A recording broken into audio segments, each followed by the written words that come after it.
नहीं आता है तो कभी नहीं चलेगा। तो ध्यान रखना बच्चों, इस चैप्टर को समझने के लिए हमें उष्मा गति का हल्का हल्का आइडिया होना चाहिए, जैसे कि गिब्स ऊर्जा क्या है, एंट्रोपी परिवर्तन क्या है, एंथैल्पी क्या है। तो ये सारी बातें हमको थोड़ी थोड़ी पता होनी चाहिए। अगर बहुत ज्यादा नहीं भी आती तो एटलीस्ट थोड़ी थोड़ी पता होने का मतलब बेसिक बेसिक आइडिया हमको होना चाहिए। तो बस अब साम्यावस्था को समझना है तो हमको उष्मा गति की कुछ बातों को यहाँ पर लेकर के आना होगा। तो आज हम क्या पढ़ने वाले बेटा, आज हम पढ़ने वाले साम्यावस्था होती क्या है, साम्यावस्था के बारे में जानेंगे, और साथ ही साथ साम्यावस्था को हम देखेंगे, संबंधित करेंगे किसके साथ, उष्मा गति के साथ, किस तरह से इसका वहां पर रिलेशन है, इसके बारे में डिटेल में बात करें। इसके कुछ गुणधर्म भी हैं वो भी हम देखेंगे।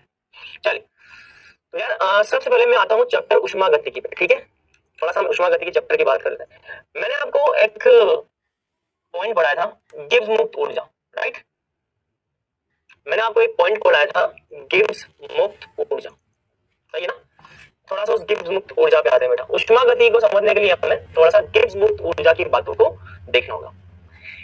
गिब्स मुक्त ऊर्जा के बारे में हमने पढ़ा था कि जैसे मान लो ये कोई रासायनिक अभिक्रिया दे रखी है, कोई अभिक्रिया दे रखी है, मान लीजिए मैंने आपसे बोला था क्या ये अभिक्रिया पूर्ण होती है या नहीं होती है, तो आपने क्या बोला था, सर ये अभिक्रिया पूर्ण तब होगी जब उसके लिए डेल्टा जी का मान क्या होगा, ऋणात्मक होगा। आपने मुझसे बोला था कि सर ये अभिक्रिया तब पूर्ण होगी जब डेल्टा जी का मान क्या होगा, ऋणात्मक होगा, पढ़ा था हमने। तो गिब्स मुक्त ऊर्जा परिवर्तन ऋणात्मक कब होता है, जब ये अभिक्रिया पूर्ण होती है, तो उस दौरान गिब्स मुक्त ऊर्जा परिवर्तन क्या होता है बेटा, ऋणात्मक होता है, पक्का। चल फिर मैंने आपसे ये बात बोली थी कि अगर ये अभिक्रिया पूर्ण नहीं होती है तो गिब्स मुक्त ऊर्जा परिवर्तन क्या होता है, धनात्मक होता है। तो गिब्स मुक्त ऊर्जा परिवर्तन ऋणात्मक का मतलब ये अभिक्रिया स्वतः होती है, स्वतः मतलब कि अपने आप होगी, ए से बी की तरफ अपने आप ये अभिक्रिया हो सकती है।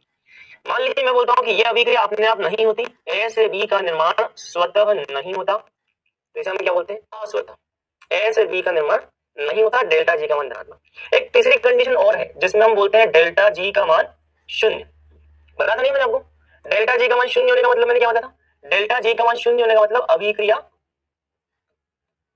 साम्य पर है।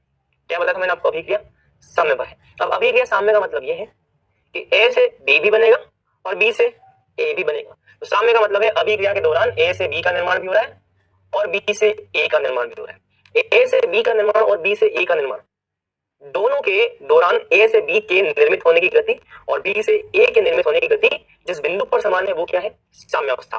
तो अगर मान लो मैं यहाँ पर साम्य पर बात करूं तो साम्य पर मुझे ये बात उष्मा गति के चैप्टर से पता है, मुझे ये बात उष्मा गति के चैप्टर से पता है कि साम्य पर ए से बी के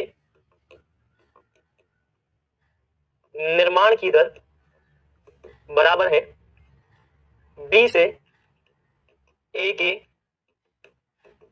निर्माण की दर की। तो साम्य का मतलब होता है ए से बी का निर्माण और बी से ए का निर्माण, इन दोनों की दर क्या है, बराबर बराबर, दोनों की गति बराबर। ए से बी का निर्माण जिस गति से हो रहा है उसी गति से बी से ए का निर्माण होगा। तो हमें बात बहुत ही आश्चर्यजनक लगती है कि यार क्या कभी क्रियाकारक उत्पाद में बदल जाए, उसके बाद ऐसा हो सकता है कि उत्पाद फिर से क्रियाकारक बने। तो हमारे दिमाग में क्वेश्चन आना चाहिए कि जब भी ए से बी बनता है तो क्या ऐसा संभव नहीं है कि बी से ए भी बन जाए, तो बिल्कुल, तो ए से बी बन सकता है, बी से ए भी बन सकता है। तो जब ए से बी और बी से ए, तो ए से बी बनने की दर और बी से ए बनने की दर, ये दर जब भी बराबर होगी ना बच्चों, गति, दर का मतलब स्पीड, ये स्पीड जब भी बराबर होगी तो इसी को हम क्या बोलते हैं बेटा, साम्य अवस्था। क्या बोलते हैं, साम्य अवस्था। तो साम्य अवस्था का मतलब होता है, साम्य अवस्था का मतलब होता है क्रियाकारक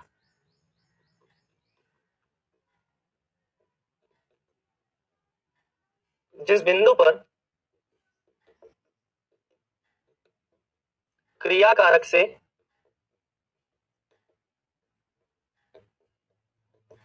उत्पाद के निर्माण की दर, जिस बिंदु पर क्रियाकारक से उत्पाद के निर्माण की दर तथा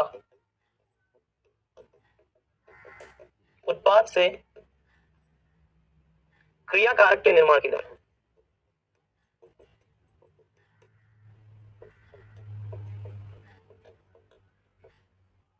बराबर होती है,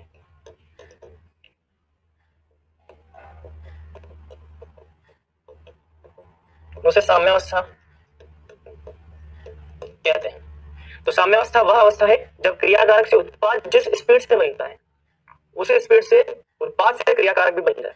तो वह बिंदु जब क्रियाकारक से उत्पाद के बनने की दर और उत्पाद से क्रियाकारक के बनने की दर जब बराबर बराबर हो जाए तो उसको हम क्या बोलते हैं बेटा? साम्यावस्था। तो साम्यावस्था पर हमेशा डेल्टा जी का मान क्या होता है?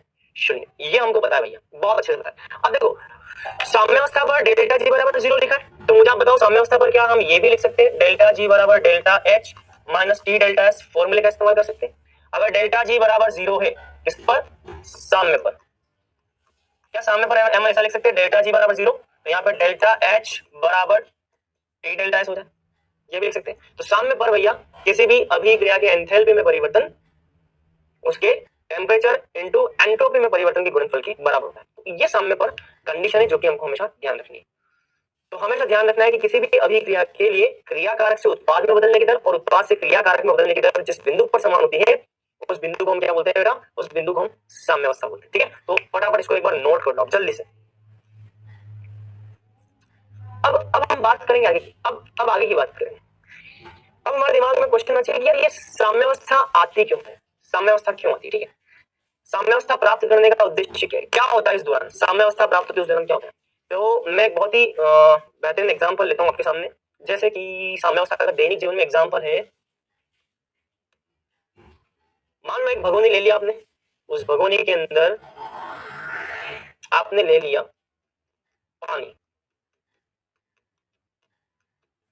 पानी की भगोनी के ऊपर आपने क्या ढक दिया? ढक्कन रख दिया। ठीक है,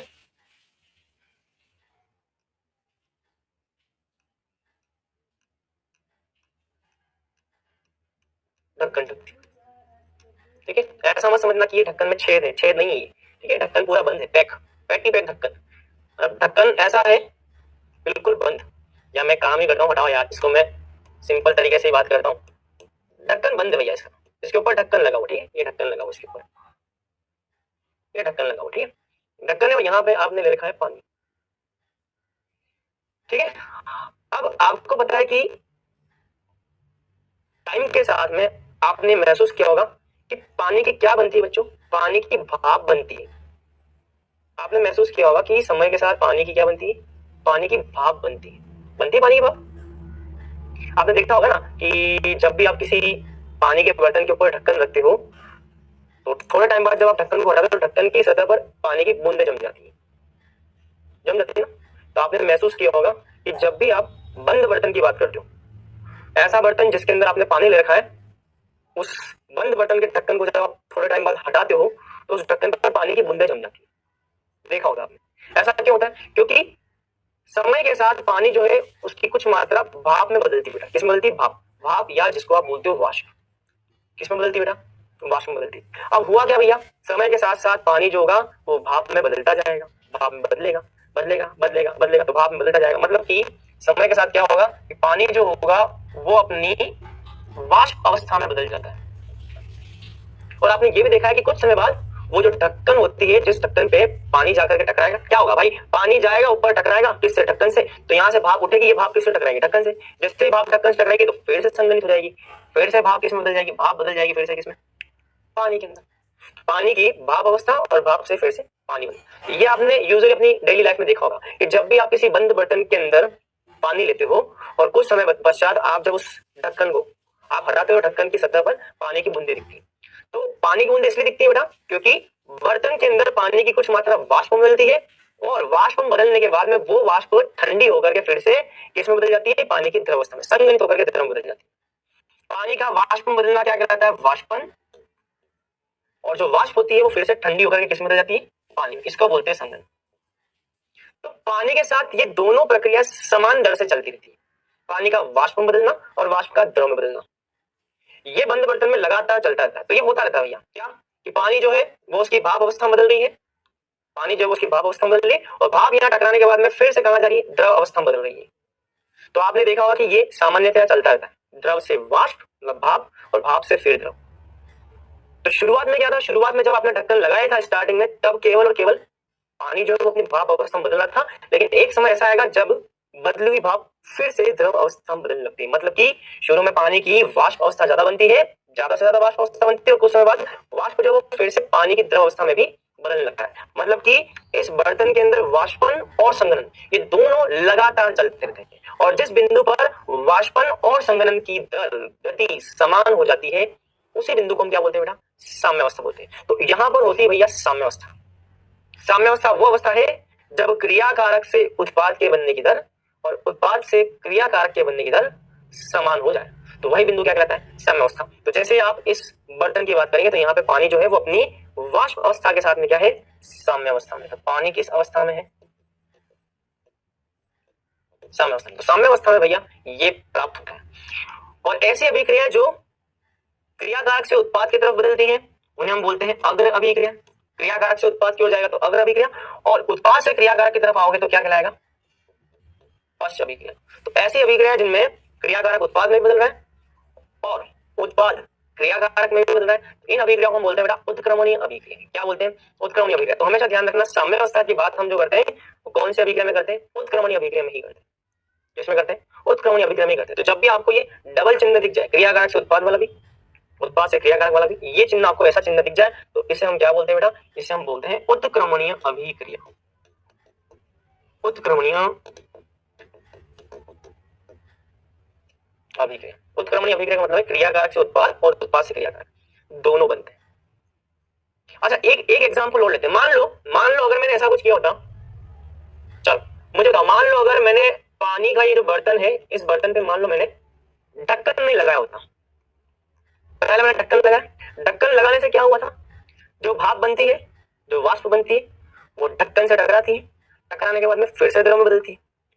तो यहाँ पे क्या हो रहा था? यहाँ पे ढक्कन लगाने से क्या हुआ था कि जो पानी की भाप, जो पानी जो है वो वाष्प में बदल रहा था, वो वाष्प से ढक्कन से टकरा करके फिर से द्रव में बदलता है।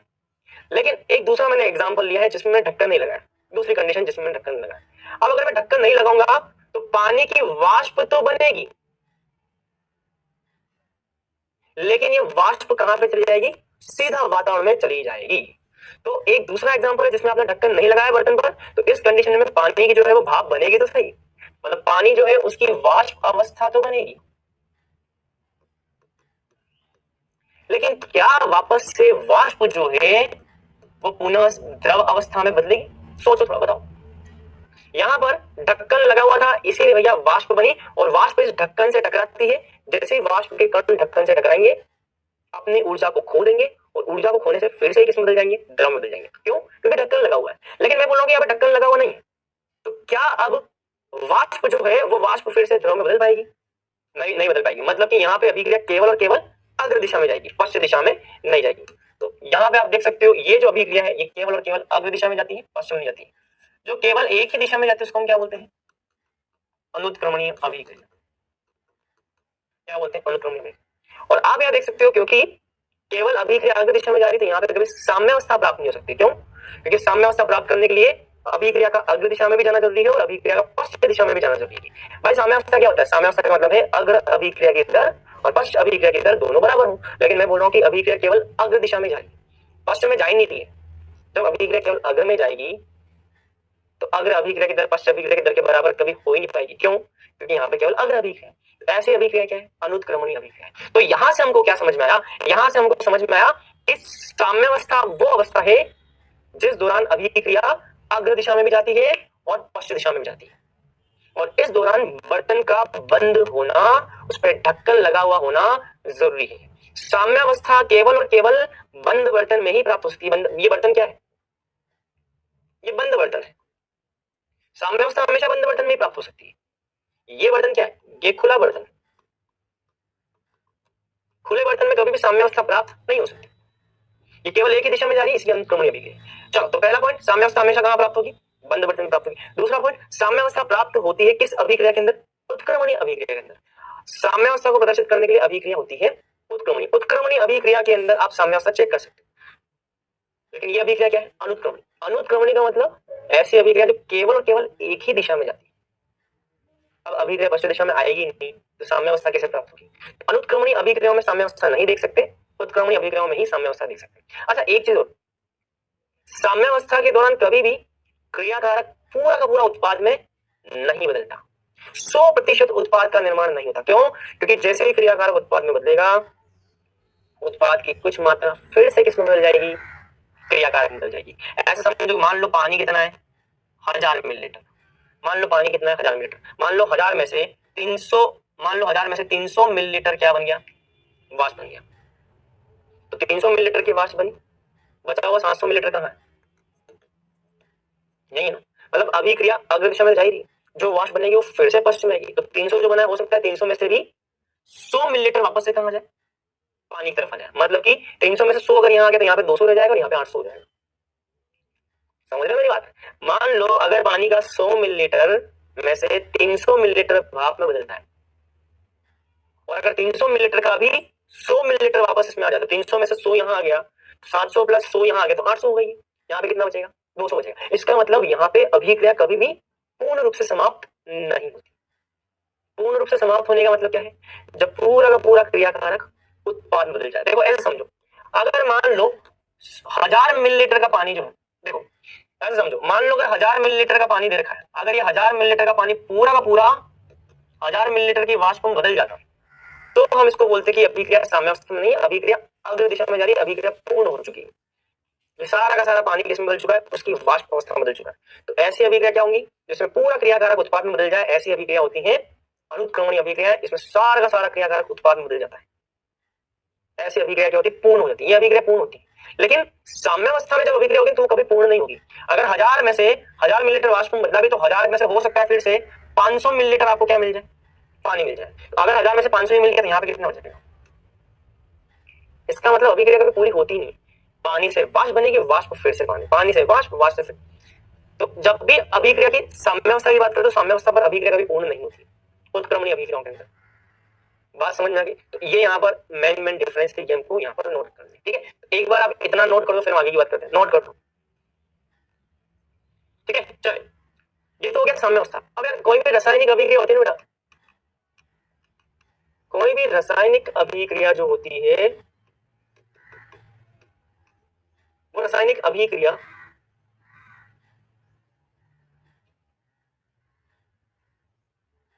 दो प्रकार की होती है। एक होती है उत्क्रमणीय और एक होती है अनुत्क्रमणीय। रासायनिक अभिक्रिया दो प्रकार की, उत्क्रमणीय एक अनुत्क्रमणीय।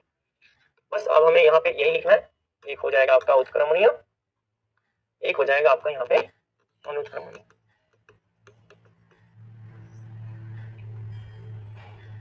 क्या बताया था मैंने आपको? उत्क्रमणीय अभिक्रिया खुले पात्र में होती है या बंद पात्र में?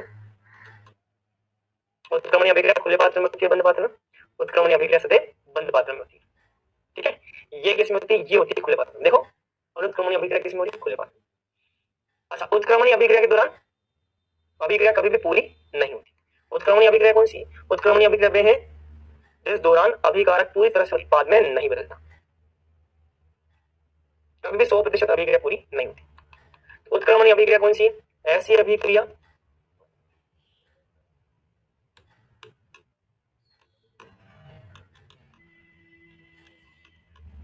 ऐसी अभिक्रिया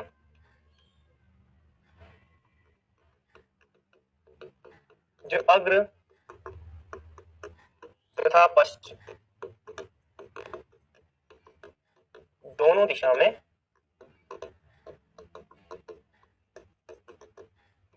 संचलित होती है। ऐसी अभिक्रिया जो अग्र तथा पश्चिम दोनों दिशा में संचलित होती है, यह अभिक्रिया केवल अग्र दिशा में संचलित होती है, कभी भी पश्चिम दिशा की ओर नहीं आती, कभी भी पश्चिम दिशा की ओर नहीं आती। ठीक। अच्छा, दूसरा पॉइंट यहाँ पे, यह अभिक्रिया कभी भी पूर्ण नहीं होती। यह अभिक्रिया कभी भी पूर्ण नहीं होती। मैंने आपसे बात बोली थी ना कि क्रियाकारक उत्पाद में बदलेगा, उत्पाद फिर क्रियाकारक में बदलेगा, क्रियाकारक उत्पाद में बदलेगा, उत्पाद फिर क्रियाकारक में, क्रियाकारक फिर उत्पाद, उत्पाद फिर क्रियाकारक, क्रियाकारक फिर उत्पाद, उत्पाद फिर, चलता रहेगा भैया इनके बीच में आदान प्रदान। मतलब कि अभिकारक से उत्पाद, उत्पाद से अभिकारक, एक इधर जाएगा एक इधर जाएगा, आगे पीछे चलता रहेगा। लेकिन ये पूर्ण हो जाती है। क्यों? क्योंकि एक ही दिशा में जाती है। एक बार अगर उत्पाद बन गया तो उसके बाद अभिक्रिया रुक जाएगी, उसके बाद अभिक्रिया नहीं होगी। ये अभिक्रिया कभी समाप्त नहीं होती, कभी भी पूर्ण नहीं होती, चलती रहती है। यह अभिक्रिया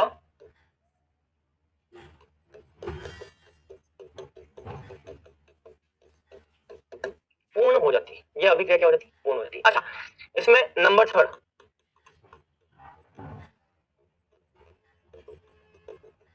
यह अभिक्रिया किसमें होती है, बंद पात्र में। यह अभिक्रिया किसमें होती है, बंद पात्र में। जबकि यह अभिक्रिया किसमें होती है बच्चों,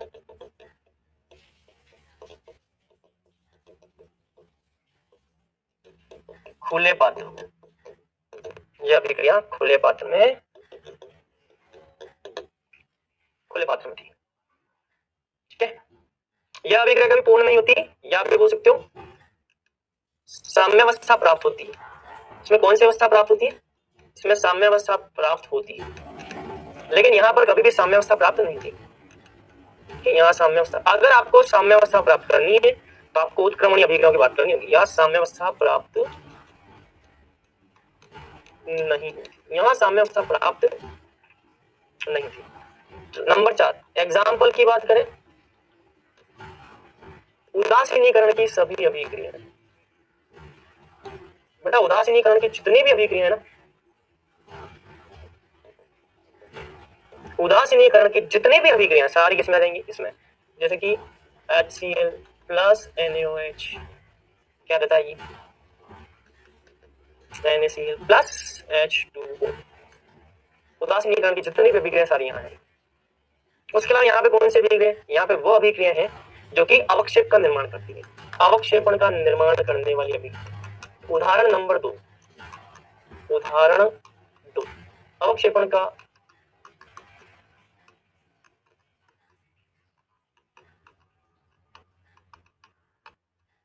अवक्षेपण का मतलब अवक्षेपण की अभिक्रिया, अवक्षेप का निर्माण करने वाली अभिक्रिया, अवक्षेप का निर्माण करने वाली अभिक्रिया। जैसे कि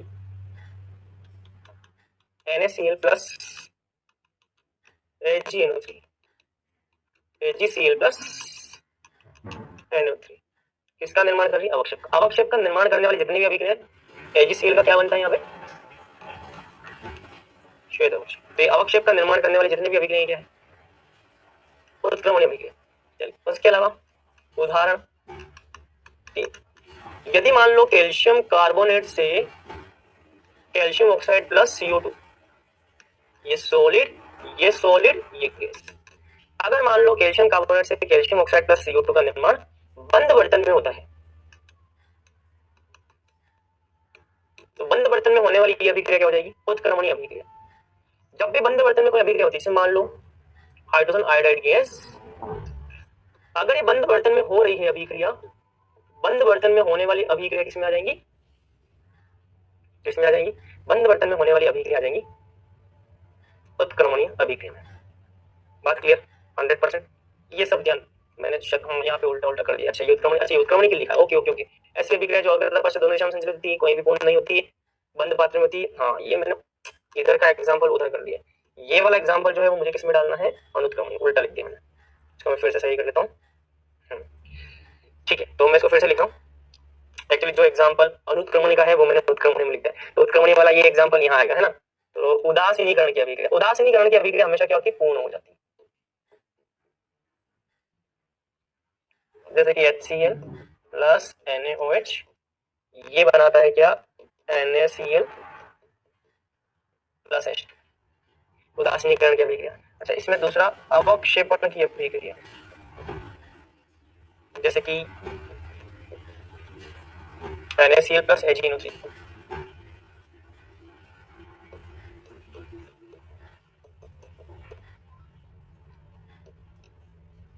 AgCl प्लस NaNO3, ये जो अवक्षेप बन रहा है ना, तो अवक्षेपण की अभिक्रिया क्या होगी, ये AgCl का क्या बनता है, श्वेत अवक्षेप।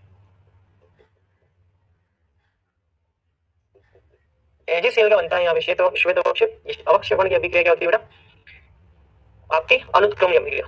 हाँ यहाँ पे मैंने जो लिखा ना, इसको हटाना होगा हमको, अवक्षेपण की अभिक्रिया तो उधर आ गई।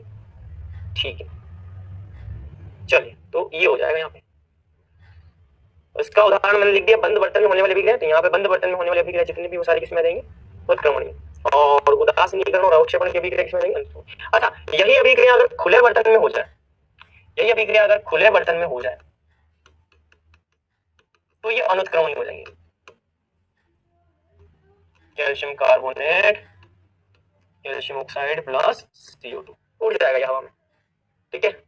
ये मान लो, ये देखो 2HI, ये टूट जाएगा H2 और I2 में, gas gas gas, solid solid, ठीक है। तो ये अभिक्रिया जो है, यही अभिक्रिया अनुक्रमणीय हो जाएंगी अगर एक खुले बर्तन में होगी, ठीक है।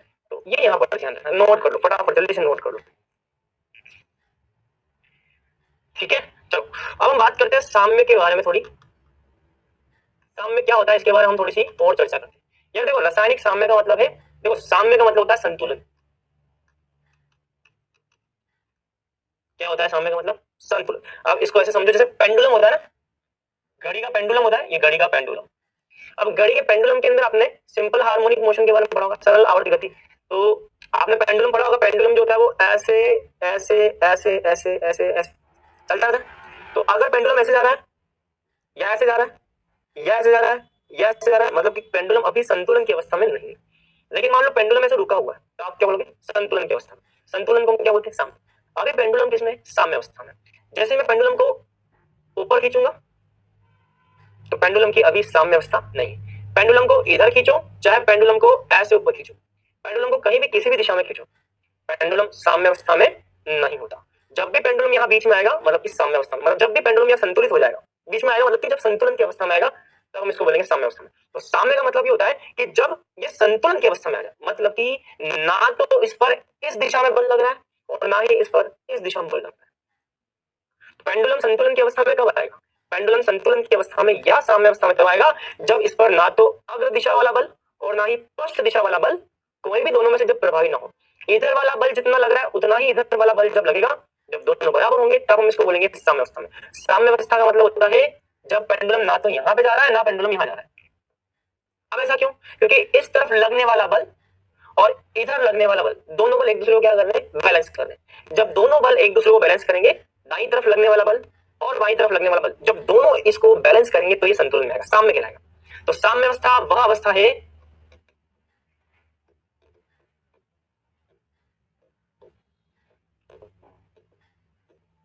अवस्था है जब निकाय, निकाय मैंने पढ़ा था ना आपको, निकाय हमने कहा मतलब उष्मा गति में, जब निकाय जिसको आप बोलते हो तंत्र पर क्रियाकारी बल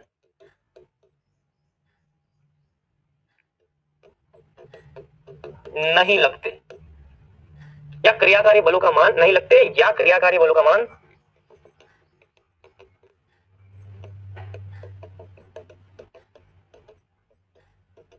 बलों का परिणामी मान, बलों का परिणामी मान, मतलब कि आप यहां से खींचना चाह रहे हो, यहां से, इन दोनों का जो रिजल्टेंट है वो शून्य होता है। तो जब क्रियाकारी बल नहीं लगते, या बोल दो जब क्रियाकारी बल जो है उनका परिणामी मान क्या है, शून्य हो, तब ये होता है साम्य अवस्था में, संतुलन की अवस्था में। यार ऐसे समझो, रस्साकसी का खेल चलता है ना, एक टीम इधर से रस्सी खींच रही है, एक टीम इधर से रस्सी खींच रही है। अब मान लो इधर से लगने वाला बल और इधर से लगने वाला बल, अगर दोनों बराबर बराबर ताकत लगाएंगे तो इसका मतलब नेट फोर्स कितना लग रहा है, जीरो। ना तो उधर फोर्स लग पा रहा है ज्यादा, ना इधर ज्यादा फोर्स लग पा रहा है, नेट फोर्स कितना होगा, नेट फोर्स जीरो होगा। ना तो परिणामी बल ज्यादा उधर लग, ना परिणामी बल इधर लग, ना तो वो ज्यादा ताकत से खींच पा रहे ना ये ज्यादा ताकत से खींच पा रहे। जब दोनों में से कोई भी ज्यादा ताकत से नहीं खींच पाएगा तो परिणामी बल क्या होगा, परिणामी बल जीरो होगा। तो या ऐसे बोलो कि जितना बल यहाँ लग रहा है उतना ही बल यहाँ लगा, तो दोनों बलों का जो परिणामी होगा वो कितना होगा, वेक्टर प्रॉपर्टी है ना भैया, सदिश राशि ना, सदिश राशि है भैया। तो सदिश राशि है तो भैया यहाँ पे जाने वाला बल और यहाँ पे आने वाला बल, दोनों का परिणामी, दोनों सदिशों का परिणामी कितना, वेक्टर का कितना वैल्यू, जीरो आएगा। वही है साम्यावस्था की कंडीशन। तो जब दो टीमों में रस्साकसी का खेल चलता है तो इधर वाली टीम जितना बल लगा रही है उतना ही बल इधर वाली टीम लगाए, तो परिणामी बल जीरो होगा। मतलब कि रस्सी जो बीच में है वो बीच में के बीच में रहेगी, वो ना तो दाईं तरफ जाएगी ना बाईं तरफ। यही होता है भैया साम्यावस्था। इसका मतलब यहाँ पर साम्यावस्था के दौरान यहाँ पर परिणामी बल का मान क्या होता है, समान। परिणामी बल मतलब कि पानी के वाष्प में बदलने वाला बल और वाष्प का फिर से पानी में बदलने वाला बल, वो दोनों बलों का परिणामी क्या होगा? शून्य होगा। मतलब कि दोनों प्रक्रिया चल तो रही है, रुका कुछ भी नहीं है। मतलब कि पानी वाष्प में बदल रहा है और वाष्प पानी में बदल रहा है, तो दोनों लगातार चल तो रहे हैं, कोई भी प्रोसेस रुका नहीं है। लेकिन जिस गति से वो वाष्प में बदल रहा है उसी गति से वो द्रव में बदल रहा है। इसका मतलब परिणामी बल कितना हो गया? परिणामी बल शून्य होगा। तो जब भी परिणामी बल शून्य होगा तो कंडीशन क्या हो जाएगी? साम्यावस्था। तो साम्यावस्था जो है बेटा वो यहाँ पर गतिक साम्यावस्था भी कहलाती है। ये जो साम्यावस्था उसको हम गतिक साम्यावस्था भी बोलते हैं। क्यों? क्योंकि यहाँ पर परिणामी बल का मान शून्य तो है, लेकिन उसके बाद भी यहाँ पर ऐसा नहीं है कि पानी वाष्प में नहीं बदल रहा, या ऐसा नहीं है कि वाष्प फिर से पानी में नहीं बदल रही। वाष्प का पानी का वाष्प में बदलना चलता रहेगा लगातार, रुकता नहीं है। और वाष्प जो है वो पानी में बदलती रहेगी लगातार, रुकती नहीं है। या रस्साकसी का खेल चल रहा है ना, तो वहां की टीम भी ताकत लगा रही है, यहाँ की टीम भी ताकत लगा रही है।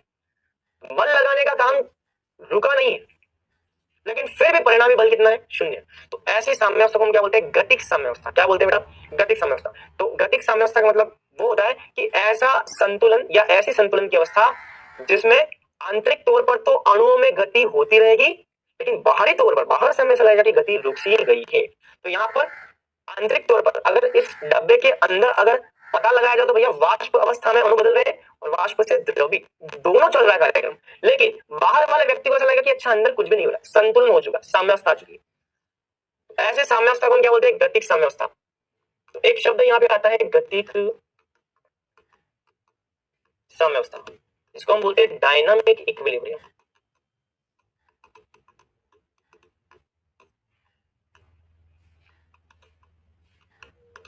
ऐसी अवस्था जब परिणामी बलों का मान शून्य हो जाता है, किंतु या ऐसी साम्य अवस्था, ये लिख लो, ऐसी साम्य अवस्था, साम्य अवस्था पर परिणामी बलों का मान कितना हो जाता है? शून्य। किंतु आणविक स्तर पर अभिक्रिया चलती रहती है,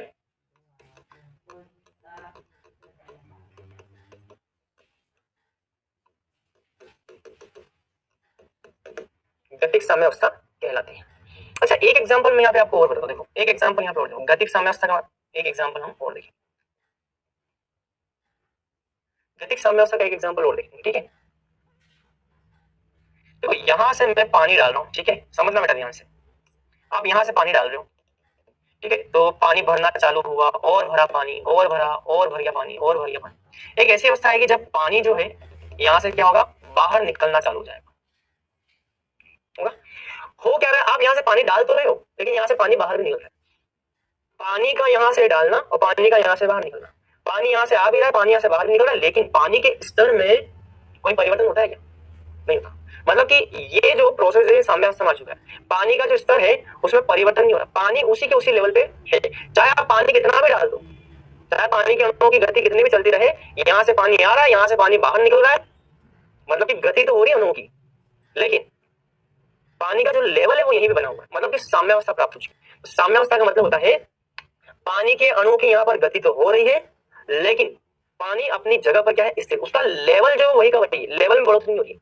तो साम्यावस्था वो अवस्था है जब आने वाले पानी की गति और निकलने वाले पानी की गति जब बराबर बराबर होती है। मान लो मैं यहाँ से उतना ही पानी एंटर करवा रहा हूँ जितना पानी यहाँ से निकल रहा है, तो होगा क्या? तो ये लेवल जितना है उतना का उतना ही रहेगा। हाँ, अगर ऐसा हो जाए कि निकलने वाली स्पीड कम हो और आने वाली स्पीड अगर बहुत ज्यादा हो, तो फिर हो सकता है भैया ये लेवल बहुत ज्यादा हो जाए। लेकिन मैं बोल रहा हूँ कि जिस गति से पानी आ रहा है उसी गति से बाहर निकल रहा है। अगर अभिक्रिया की गति जितनी है, पश्च अभिक्रिया की गति भी उतनी है। जिस स्पीड से अभिक्रिया अग्र दिशा में जा रही है उसी स्पीड से अभिक्रिया पश्च दिशा में जा रही है। जब दोनों दिशाओं में गति अगर बराबर बराबर होगी तो क्या होगा? तो पानी का जो लेवल है, पानी का जो स्तर है, वो वही का वही बना रहेगा। पानी का स्तर कांस्टेंट रहता है अगर आने वाले पानी की मात्रा और निकलने वाले पानी की मात्रा समान हो। मतलब कि पानी के अणुओं के बीच में गति तो हो रही है, पानी के अणुओं की गति हो तो रही है, लेकिन लेवल जो है वो वहीं का वहीं है, स्तर जो है वहीं का वहीं है। तो इसको हम बोलते हैं साम्यावस्था। तो साम्यावस्था एक ऐसी अवस्था है, गतिक साम्यावस्था, इसको हम बोलते हैं गतिक साम्यावस्था। तो गतिक साम्यावस्था एक ऐसी अवस्था है जिसमें क्रियाकारी बल जो है पानी का इनकम और पानी का बाहर निकलना, परिणामी बल जो है वो शून्य है, जितना पानी आ रहा है उतना पानी बाहर निकल रहा है, परिणामी बल तो शून्य है। लेकिन साम्यावस्था पर तो है, लेकिन ऐसा थोड़ी ना कि पानी को आपने अंदर एंट्री करना रोक दिया, पानी अंदर प्रवेश करता जा रहा है, यहाँ से पानी बाहर निकलता जा रहा है, अणुओं की गति तो हो रही है, लेकिन फिर भी पानी का लेवल कांस्टेंट है, साम्यावस्था संतुलन में। तो ऐसी साम्यावस्था जिसमें अणुओं की गति चलती रहती है लेकिन क्रियाकारी बलों का मान यहाँ पर शून्य है, तो मतलब गतिक साम्यावस्था। इसको हम क्या बोलते हैं बेटा? गतिक साम्यावस्था। तो नोट करो इसको फटाफट जल्दी से, ठीक है। चलिए अब यहाँ पर हम एक अभिक्रिया के बारे में समझते हैं, साम्यावस्था की कंडीशन को, ठीक है। तो हम साम्यावस्था की कंडीशन को और बढ़िया समझते हैं। एक उत्क्रमणीय अभिक्रिया में, तो एक उत्क्रमणीय अभिक्रिया को हम समझते हैं, ठीक है। मान लो उत्क्रमणीय अभिक्रिया में दो क्रियाकारक R1 और R2 आपको दे रखे और P1 प्लस P2 का निर्माण। मान लो ये कोई उत्क्रमणीय अभिक्रिया दे रखी, R1 R2 मिल रहे हैं, P1 P2 का निर्माण हो रहा है और P1 P2 मिलकर R1 R2 का निर्माण। तो इस अभिक्रिया में प्रारंभ में क्या होता है? प्रारंभ में R1 तथा R2 की मात्रा क्या होती? अधिकतम होती। शुरुआत में जब R1 R2 क्रिया करेंगे तो मैक्सिमम होंगे। शुरुआत में उत्पाद कितना होगा? शुरुआत में तो उत्पाद 0 होगा। भाई एक बात बताओ, स्टार्टिंग में आपने R1 को लिया, एक तरफ R1 आपने लिया, R2 लिया, दोनों मैक्सिमम, मान लो दोनों 10-10 ग्राम लिए, आप दोनों को मिलाओगे तो उत्पाद बनेगा ना। जब आप दोनों को मिलाओगे ही नहीं तो उत्पाद कैसे बनेगा? इसका मतलब शुरू में क्रियाकारक तो है लेकिन हमारे पास उत्पाद नहीं है। बात समझ में आई? स्टार्टिंग में क्रियाकारक तो है, दोनों को मिलाओगे तो प्रोडक्ट बनेगा ना। मैं बोल रहा हूँ कि स्टार्टिंग में आपके पास क्रियाकारक तो है लेकिन स्टार्टिंग में उत्पाद नहीं होता। तो शुरुआत में प्रारंभ में R1 R2 की मात्रा अधिकतम होती है तथा उत्पाद P1 तथा P2 की मात्रा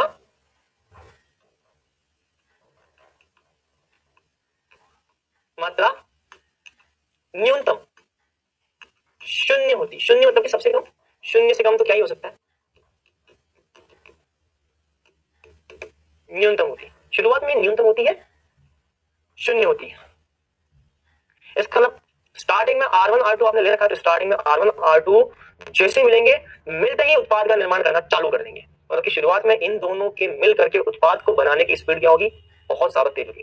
तो स्टार्टिंग में प्रारंभिक पॉइंट पर सांद्रता बहुत ज्यादा, तो सीधी सी बात, सांद्रता ज्यादा तो जल्दी से जल्दी ज्यादा से ज्यादा उत्पाद बनने की कोशिश करेंगे, मतलब कि ज्यादा तेज गति से उत्पाद बनने की कोशिश करेगा। तो स्टार्टिंग में क्या होगा? स्टार्टिंग में जब आप क्रियाकारक ज्यादा से ज्यादा लेते हो ना, अधिकतम लेते हो ना, क्रियाकारक अधिकतम क्या लेते हो? स्टार्टिंग में क्रियाकारक अधिकतम ही होता है। तो स्टार्टिंग में जब क्रियाकारक मैक्सिमम होता है ना, उत्पाद बनने की गति भी बहुत तेज होती है। तो प्रारंभ में R1 R2 की मात्रा अधिकतम होती है तथा उत्पाद P1 P2 की मात्रा शून्य होती है। अतः प्रारंभ में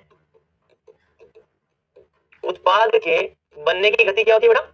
बनने की स्पीड क्या होती है? मैक्सिमम या मिनिमम? स्पीड अधिकतम होती है, ठीक है। फिर क्या होगा? जैसे ही R1 R2 आपने लाया, अब धीरे धीरे क्या होगा? R1 R2 से क्या बनना चालू होगा? P1 P2 बनना चालू होगा। क्या होगा भैया? P1 P2 बनना चालू होगा। अब जैसे ही P1 P2 थोड़ा सा बनना चालू होगा, क्योंकि मात्रा बहुत कम है इसलिए P1 P2 आपस में मिल करके फिर से क्रियाकारक बनाएंगे, लेकिन बहुत धीमी गति से बनाएंगे, ठीक है। समय के साथ तो अगला क्या आएगा? समय के साथ क्या होगा? P1 तथा P2 का निर्माण होने लगेगा, ठीक है। अर्थात समय के साथ P1 तथा P2 की मात्रा बढ़ने लगती है।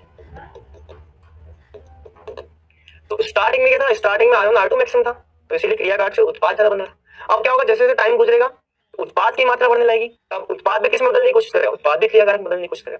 जैसे जैसे उत्पाद की मात्रा बढ़ती जाएगी बढ़ती जाएगी बढ़ती जाएगी, वैसे वैसे उत्पाद से क्रियाकारक की गति बढ़ती जाएगी। अतः उत्पाद की मात्रा जैसे जैसे बढ़ेगी, उत्पाद से क्रियाकारक के बनने की गति,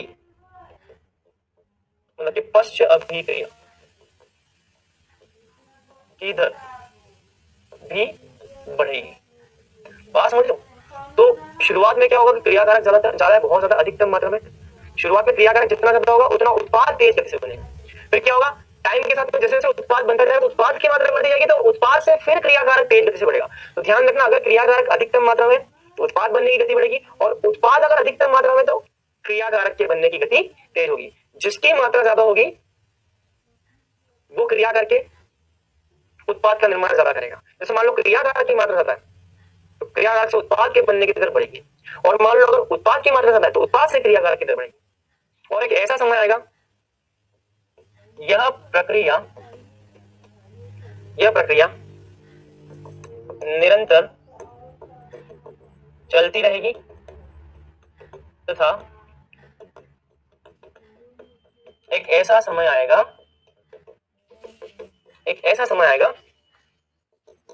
जब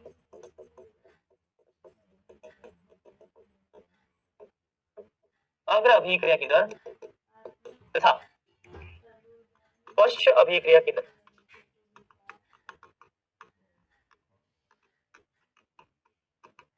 समान हो जाएगी तथा यही अवस्था साम्य की अवस्था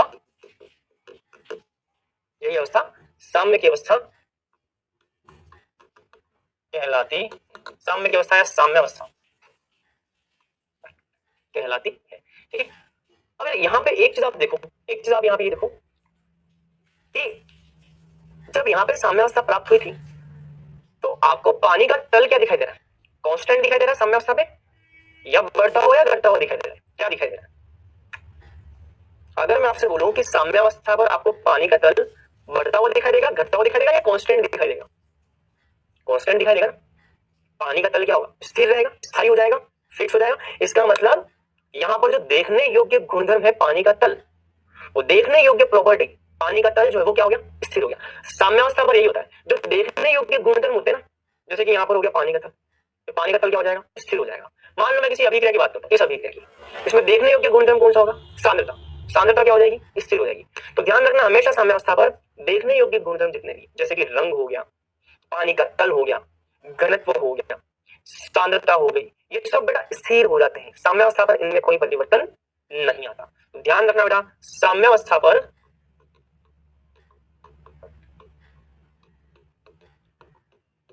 क्रियाकारक तथा उत्पादों की सांद्रताएं स्थिर हो जाती है। साम्यावस्था पर क्रियाकारकों तथा उत्पादों की सांद्रताएं क्या हो जाती हैं, स्थिर हो जाती है। ये ध्यान रखना, कांस्टेंट हो जाती है, एकदम फिक्स लेवल पे आ जाती है। ठीक है, नोट कर लो इसको। ठीक है, अब यहाँ पर हमको कुछ ग्राफ देखने हैं। साम्यावस्था पर ग्राफ की क्या कंडीशन थी, हम ग्राफ के बारे में बात करेंगे। ठीक है, साम्यावस्था पर अलग अलग तरीके के ग्राफ हमको देखने को मिल सकते हैं, बस हमें ध्यान रखना है कि साम्यावस्था पर सांद्रता क्या हो जाती है, स्थिर हो जाती है। चल, तो यहाँ पे हम लिखेंगे सांद्रता और यहाँ पे हम लिखेंगे समय। क्या लिखेंगे, समय। तो स्टार्ट करते हैं हम इसको समझना। ठीक है, जैसे मान लो t बराबर 0, मैंने 0 सेकंड लिया। शुरुआत में किसकी सांद्रता अधिकतम होगी, क्रियाकारक ज्यादा होगा, उत्पाद ज्यादा होगा। जब अभिक्रिया स्टार्ट होगी, जब अभिक्रिया प्रारंभ होगी तो शुरुआत में किसकी सांद्रता ज्यादा होगी, R1 R2 की सांद्रता ज्यादा होगी। तो शुरुआत में क्रियाकारक जो होगा, इस क्रियाकारक की सांद्रता क्या होगी, अधिकतम होगी। क्रियाकारक की सांद्रता यहाँ पे क्या होगी, अधिकतम होगी। अच्छा, और उत्पाद की सांद्रता कितनी, उत्पाद की सांद्रता न्यूनतम। उत्पाद यहाँ पे कितना होगा, उत्पाद यहाँ पर न्यूनतम होगा। उत्पाद की सांद्रता क्या होगी, न्यूनतम होगी। शुरुआत में क्रियाकारक अधिकतम होगा, उत्पाद क्या होगा, न्यूनतम होगा। तो शुरुआत में क्रियाकारक अधिकतम मैक्सिमम, धीरे धीरे क्रियाकारक क्या होना चालू होगा, कम होना चालू होगा। तो समय के साथ क्रियाकारक की सांद्रता कम होती जाएगी, कम होती जाएगी, कम होती जाएगी, कम होती जाएगी, और कुछ समय पश्चात, इस समय के बाद में ये क्या हो जाएगी, स्थिर हो जाएगी। क्या हो जाएगी, स्थिर। तब साम्यावस्था पर सांद्रता साम्यावस्था पर क्या होती है, सांद्रता साम्यावस्था पर क्या होती है, साम्यावस्था प्राप्त होने पर सांद्रता स्थिर हो जाती है। जैसे कि मान लो उत्पाद, अब उत्पाद की सांद्रता शुरुआत में 0 है, लेकिन देखो क्या लिखा, उत्पाद शुरुआत में कितना, 0। प्रारंभ में उत्पाद के बनने की स्पीड अधिकतम होती है। समय के साथ साथ P1 P2 का निर्माण होगा और समय के साथ साथ P1 P2 की मात्रा बढ़ने लगेगी। अतः उत्पाद की मात्रा जैसे जैसे बढ़ेगी वैसे वैसे क्रिया कारक के बढ़ने की दर भी बढ़ेगी। यह प्रक्रिया तब तक चलती रहेगी जब तक कि अग्र अभिक्रिया की दर और पश्च अभिक्रिया की दर बराबर ना हो जाए। तो इसका मतलब उत्पाद की सांद्रता भी शुरुआत में 0 समय के साथ बढ़ेगी बढ़ेगी बढ़ेगी बढ़ेगी और एक ऐसा पॉइंट आएगा जब ये सांद्रता क्या हो गई, स्थिर हो गई। तो सांद्रता जब भी स्थिर होगी तो स्थिर सांद्रता वाले इस बिंदु को हम क्या बोलते हैं, ये वाला जो पॉइंट है ये लाइन जिसके बाद में सांद्रता स्थिर हो जाती है। साम्य अवस्था पर क्रियाकारक उत्पाद दोनों की सांद्रता क्या हो जाएंगी, साम्य अवस्था पर इन दोनों की सांद्रता क्या हो जाएंगी, स्थिर हो जाएंगी। साम्य अवस्था पर स्थिर सांद्रता, स्थिर हो गई सांद्रता, क्या हो गई, स्थिर हो गई। तो सांद्रता जब भी स्थिर होंगी तो यह वो अवस्था क्या कहलाएगी, साम्य अवस्था। अब आप बोलोगे सर ये ग्राफ ऐसे नीचे की तरफ आई जरूरी है क्या, नहीं कोई जरूरी नहीं, हो सकता है ग्राफ ऐसा भी आ सकता है, कोई जरूरी नहीं बेटा, ठीक है। ये ग्राफ ऐसा भी हो सकता है क्योंकि क्रिया कारक तो अधिकतम है, ये ग्राफ ऐसा भी हो सकता है, देखो क्रिया कारक अधिकतम, ये ग्राफ ऐसा भी हो सकता है, कम होता जाए ये आ गया और यहाँ पे क्या आ गया, यहाँ पे आ गया उत्पाद शून्य, टाइम टी समय, ठीक है। यहाँ पे हम क्या लिखते हैं समय, कोई जरूरी नहीं ग्राफ ऐसा है, एक ग्राफ ऐसा भी हो सकता है बेटा, ये ग्राफ ऐसा भी हो सकता है, ऐसा भी हो सकता है कि दोनों की सांद्रता बराबर हो जाए, दोनों की सांद्रता बराबर भी हो सकती है, कुछ भी हो सकता है। जैसी अभिक्रिया होगी अभिक्रिया के हिसाब से ग्राफ बदलते जाएंगे, ऐसा भी ग्राफ हो सकता है, ऐसा भी ग्राफ। अब देखो दोनों ग्राफ का मतलब क्या है, इधर देखो ये ग्राफ कब प्राप्त होगा, ये ग्राफ कब प्राप्त होगा जब साम्यावस्था पर उत्पाद की सांद्रता और क्रियाकारक की सांद्रता दोनों स्थिर तो हो रही है, लेकिन उत्पाद की सांद्रता जो है देखो वो कम है और क्रियाकारक की सांद्रता का मान साम्यावस्था पर क्या है, ज्यादा। तो ये ग्राफ तब प्राप्त होगा जब क्रियाकारक की सांद्रता साम्यावस्था पर, क्रिया देखो क्रियाकारक की सांद्रता कहां, देखो क्रियाकारक की सांद्रता यहाँ देखो यहाँ पे है क्रियाकारक, ये क्रियाकारक ज्यादा है और यहाँ पे नीचे का यहाँ पर है। तो उत्पाद की सांद्रता कम होगी, क्रियाकारक की सांद्रता ज्यादा होगी। जब ऐसा हो जाए साम्यावस्था पर कि क्रियाकारक की सांद्रता ज्यादा हो उत्पाद की सांद्रता कम हो तो ऐसा ग्राफ मिलेगा। अच्छा ये ग्राफ कब मिलेगा, ये ग्राफ तब मिलेगा जब साम्यावस्था पर क्रियाकारक और उत्पाद दोनों की सांद्रता क्या हो, बराबर। इस ग्राफ के अंदर आप बोल सकते हो कि साम्य पर यहाँ क्रियाकारक की सांद्रता उत्पाद की सांद्रता की क्या हो जाती है, बराबर हो जाती है। तो यहाँ पर क्रियाकारक की सांद्रता उत्पाद की सांद्रता की क्या हो जाती है, बराबर। यहाँ पर क्या बोलेंगे, यहाँ साम्य अवस्था पर क्या हो रहा है, क्रियाकारक की सांद्रता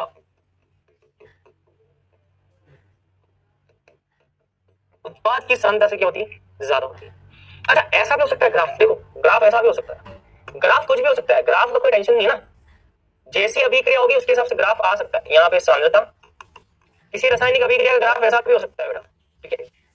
उत्पाद की सांद्रता ऊपर चली जाए, क्रियाकारक की सांद्रता ऐसे आ जाए। तो आप देखो इस ग्राफ के अंदर,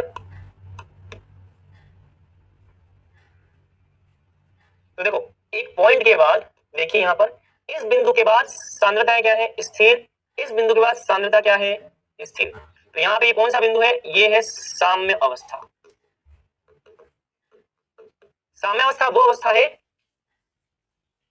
जब उत्पाद की सांद्रता और क्रियाकारक की सांद्रता क्या होती है, स्थिर होती है। यहाँ गौर करो, यहाँ पर साम्य अवस्था पर क्या है, उत्पाद की सांद्रता, देखो ये उत्पाद, देखो ये उत्पाद है, उत्पाद की सांद्रता ज्यादा है और क्रियाकारक की सांद्रता, तो उत्पाद की सांद्रता साम्य अवस्था पर क्या होती है, ज्यादा और क्रियाकारक की सांद्रता कम होती है। ऐसा ग्राफ भी हमको मिल सकता है। तो साम्य अवस्था पर कुछ भी हो सकता है, क्रियाकारक उत्पाद बराबर भी हो सकते हैं, क्रियाकारक की मात्रा उत्पाद से ज्यादा भी हो सकती है, क्रियाकारक और उत्पाद की मात्रा बराबर भी हो सकती है, मतलब सांद्रता बराबर भी हो सकती है और उत्पाद की सांद्रता की क्रियाकारक स्वभाव ऐसा भी हो सकता है। तीनों कंडीशन हो सकती है, लेकिन लेकिन लेकिन लेकिन तीनों में से कोई भी कंडीशन हो, हमेशा एक बात ध्यान रखना, साम्य अवस्था पर ये जो सांद्रता है, चाहे उत्पाद हो चाहे क्रियाकारक हो, दोनों की सांद्रता क्या होगी, स्थिर। सांद्रता किसी की भी ज्यादा हो उससे फर्क नहीं पड़ता, या चाहे दोनों की बराबर हो उससे फर्क नहीं पड़ता, लेकिन सांद्रता हमेशा स्थिर हो जाती है। क्यों, क्योंकि मैंने आपको बताया कि देखने योग्य जितने भी गुणधर्म है वो साम्य अवस्था पर क्या होते हैं, स्थिर होते हैं। तो ये ध्यान रखना। अच्छा अब यहाँ पर साम्य अवस्थाएं भी उत्क्रमणीय अभिक्रिया जो होती है ना, इन उत्क्रमणीय अभिक्रियाओं में,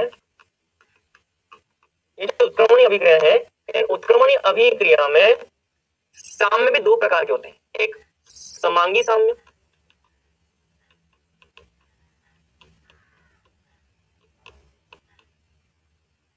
होमोजेनियस इक्विलिब्रियम, और एक होता है विषमांगी साम्य।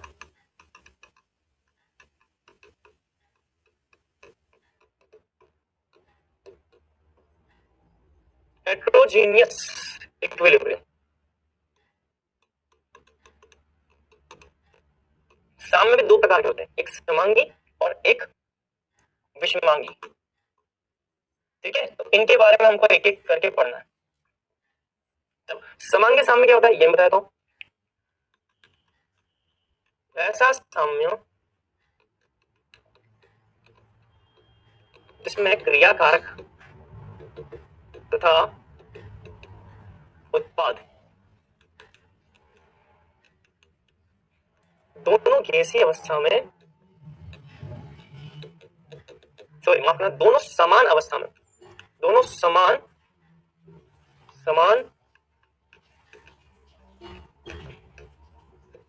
प्रावस्था में होते हैं। बेटा एक बात ध्यान रखना, यहाँ पे अगर आप ये परिभाषा लिखोगे ना कि क्रिया कारक और उत्पाद दोनों समान भौतिक अवस्था में होते हैं, तो गलत है भैया। समान भौतिक अवस्था से ज्यादा सही शब्द है समान प्रावस्था। प्रावस्था क्या होती है उसके बारे में हम देखेंगे, बिल्कुल बेफिक्र कर रहिए। और यहाँ पे ये साम्य ऐसा है, ऐसा साम्य जिसमें क्रिया कारक तथा उत्पाद दोनों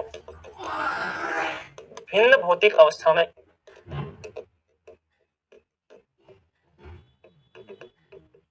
उपस्थित होते हैं। चलो इनका एग्जांपल देखते हैं, जैसे कि उदाहरण यहाँ पे देखो, मान लो मैंने HI गैस लिखा, H2 gas plus I2 gas. आप यहाँ देख सकते हो उत्पाद भी गैसीय अवस्था में और क्रियाकारक भी गैसीय अवस्था में, तो दोनों समान भौतिक अवस्था में। ठीक है, दोनों की प्रावस्था समान है। भौतिक अवस्था और प्रावस्था में से थोड़ा सा एक थिन लेयर का डिफरेंस है, वो मैं आपको बताऊंगा। तो दोनों की प्रावस्था यहाँ पे भी गैस है और यहाँ पर भी गैस है, तो क्रियाकार उत्पाद दोनों की प्रावस्था गैस गैस है, समान प्रावस्था है, तो समांगी साम्य। अच्छा यहाँ पे कौन आएगा, जैसे मान लो मैंने लिखा कैल्शियम कार्बोनेट, ये है solid, calcium oxide solid plus CO2 gas. आप यहाँ देखिए, यहाँ पे भौतिक प्रावस्था अलग अलग है। यहाँ उत्पाद की भौतिक प्रावस्था ठोस और गैस, गैस भी और ठोस भी, यहाँ पे ठोस है। मतलब कहने मतलब यहाँ पे सभी की भौतिक प्रावस्था है जो वो समान नहीं, यहाँ पे सभी की भौतिक प्रावस्था समान है। यहाँ पे अगर यहाँ पे सभी गैस में तो सारे सारे गैस में, अगर यहाँ पे सारे सारे ठोस में तो सब ठोस में, यहाँ पे सारे सारे द्रव में तो सब द्रव में होंगे, यहाँ पे सारे सारे ठोस में है नहीं, ऐसा नहीं होता। यहाँ पे कुछ ठोस में होंगे कुछ गैस में होंगे, सभी की भौतिक प्रावस्था समान नहीं, सभी की प्रावस्था समान यहाँ पर बिल्कुल नहीं होती। ठीक है, चलिए अगला उदाहरण इसमें देखते हैं, जैसे कि N2 gas plus 3H2 gas ammonia gas, इसको हम क्या बोलते हैं, ये भी समांगी। क्यों, क्रिया कारक और उत्पाद ये भी गैस गैस गैस, सबकी प्रावस्था समान है। जबकि यहाँ पर देखो, जैसे मान लो यहाँ पर आपको मैंने एग्जांपल दिया, इसमें हम एग्जांपल कोई भी ले लेते हैं, जैसे मान लो मैंने यहाँ पे कार्बन डायमंड, कार्बन ग्रेफाइट। ठीक है, अब देखो इसको समझो, ये भी सॉलिड है ये भी सॉलिड है, दोनों की भौतिक अवस्था समान है, दोनों सॉलिड सॉलिड है। अब बच्चों को कंफ्यूजन क्या आता है, पता है, बच्चों को कंफ्यूजन ये आता है कि सर दोनों ही सॉलिड सॉलिड है, भौतिक अवस्था समान है, तो इस समांगी में आना चाहिए ना, दोनों सॉलिड सॉलिड है। नहीं, लेकिन बेटा मैंने तभी आपसे बोला था कि भौतिक अवस्था चेक मत करो, प्रावस्था चेक करो। प्रावस्था और भौतिक अवस्था में एक बहुत ही थिन लेयर का डिफरेंस है। भौतिक अवस्था का मतलब होता है ठोस द्रव और गैस, ये है आपकी भौतिक अवस्था। प्रावस्था का मतलब होता है भौतिक अवस्था के साथ साथ हमको उनका अंदर का केमिकल कंपोजिशन भी चेक करना होगा, रासायनिक संरचना भी अंदर की देखनी होगी। जैसे कि डायमंड और ग्रेफाइट, ये दोनों सॉलिड तो है, मतलब कि भौतिक अवस्थाएं तो समान है, लेकिन इन दोनों की संरचनाएं अलग अलग होती है। ये परतदार संरचना होता है और ये त्रिविम जालकीय, बिल्कुल एकदम ये मान लो मकड़ी के जालीनुमा संरचना होती है, और ये परतदार चिकना होता है, ये बहुत ही कठोर होता है। आंतरिक रासायनिक संरचना वो अलग अलग है, अगर रासायनिक संरचना भी अलग अलग हो तब भी इनकी भौतिक प्रावस्था सेम नहीं होती। इन दोनों की भौतिक प्रावस्था अलग अलग है, चाहे इनकी भौतिक अवस्था ठोस क्यों ना हो, तब भी प्रावस्था अलग अलग है, क्योंकि इनकी भौतिक अवस्था सेम होने के बाद भी इनकी रासायनिक संरचना अलग अलग है। एक की परतदार संरचना, एक की कठोर संरचना है, एक में sp3 संकरण होता है, एक में sp2 संकरण होता है। तो ये मैं आपको इनकी संरचना बाद में बताने वाला हूँ डिटेल, डोंट वरी, ये यहाँ पर ध्यान रखना। क्लियर 100%, तो ये यहाँ पर दोनों के अंदर पॉइंट ध्यान रखना है। क्लियर, चलिए चलो यहाँ तक का पॉइंट क्लियर हो गया। अब आते हैं एक बार थोड़ा क्विज पर आते हैं, क्विज देख लेते हैं, आ जाओ। तो क्विज का क्वेश्चन नंबर फर्स्ट आपकी स्क्रीन पर ये रहा, आपकी स्क्रीन पर ये रहा, अभिक्रिया पूर्ण कहलाती है जब क्रियाकारकों की सांद्रता शून्य रह जाती है, उत्पाद की सांद्रता शून्य रह जाती है, दोनों की सांद्रता बराबर हो जाती है, या सभी। कोई भी अभिक्रिया पूर्ण हो गई है ऐसा हम कब बोलेंगे?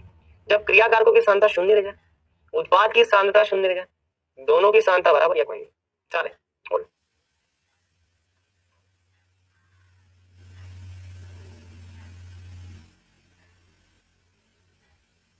चलिए दूसरे क्वेश्चन करते हैं। साम्य मिश्रण में उपस्थित होते हैं, बताओ साम्य मिश्रण में क्या उपस्थित होता है? क्रिया कारक, उत्पाद, दोनों या कोई नहीं?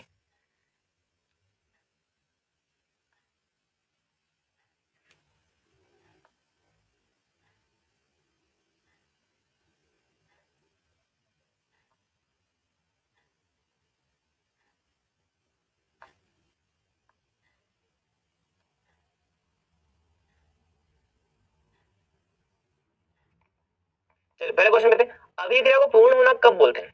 यार एक बात बताओ, अभिक्रिया कंप्लीट हो गई ऐसा मैं कब बोलूं? जब सारा का सारा क्रियाकारक किसमें बदल जाए? उत्पाद में बदल जाए, और उत्पाद वापस से क्रियाकारक में ना आए। जितना भी क्रियाकारक सारा उत्पाद में बदल जाए, मतलब कि क्रियाकारक कितना शेष बचे? जीरो, अंडा। जब क्रियाकारक पूरा का पूरा 100% प्रोडक्ट में बदल जाएगा, मतलब कि क्रियाकारक शून्य रह जाएगा, तब हम बोलेंगे अभिक्रिया पूर्ण हो गई। क्रियाकारकों की सांद्रता क्या? शून्य। ठीक है। अच्छा दूसरा क्या? साम्य मिश्रण में उपस्थित होते हैं। साम्य मिश्रण में क्या क्या उपस्थित होते हैं बताओ? साम्य का मतलब क्या होता है? साम्य का मतलब होता है क्रियाकारक से उत्पाद भी बनता है और उत्पाद से क्रियाकारक भी बनता है, मतलब कि क्रियाकारक भी उपस्थित है और उत्पाद भी उपस्थित, दोनों कुछ ना कुछ है, दोनों उपस्थित होते हैं। क्रियाकारक उत्पाद दोनों ही यहाँ पर उपस्थित होते हैं। ठीक है, तो ये यहाँ पर ध्यान रखना है। चलिए तो मेरे ख्याल से आपने ये नोट कर लिया होगा, नोट कर लिया तो कर लो, नहीं किया तो उसको नोट करो फटाफट जल्दी से। ठीक है चलिए। अच्छा अब यहाँ पर साम्य के कुछ और भी प्रकार है। साम्य के प्रकारों में भौतिक अवस्था के आधार पर,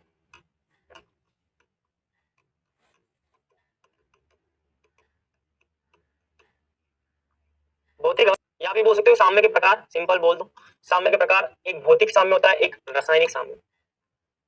एक होता है भौतिक साम्य, एक होता है रासायनिक साम्य। भौतिक साम्य का मतलब होता है भैया, तो किस आधार पर है मैं बताता हूँ।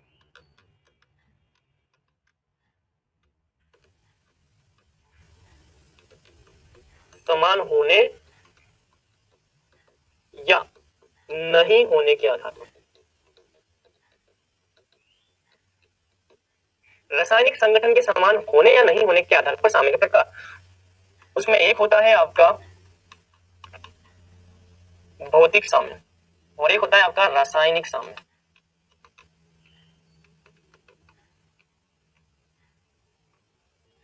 एक होता है भौतिक साम्य, एक होता है रासायनिक साम्य। ठीक है, मतलब रासायनिक संगठन के समान होने और नहीं होने के आधार पर, जैसे कि मान लो पानी, पानी सॉलिड से बदल रहा है पानी लिक्विड में, तो यहाँ पर आप देखो भौतिक अवस्था में परिवर्तन हुआ है। जब भौतिक अवस्था में परिवर्तन हो लेकिन रासायनिक संगठन समान है, ये भी H2O है, ये भी H2O, रासायनिक संरचना, रासायनिक संगठन में कोई परिवर्तन नहीं। भौतिक अवस्था बदल रही है, रासायनिक संगठन नहीं बदल रहा है। भौतिक साम्य मतलब कि भौतिक अवस्था में, भौतिक अवस्थाओं के बीच साम्य होता है रासायनिक संगठन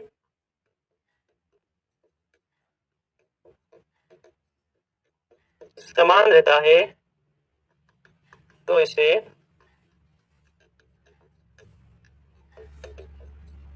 भौतिक साम्य कहते हैं।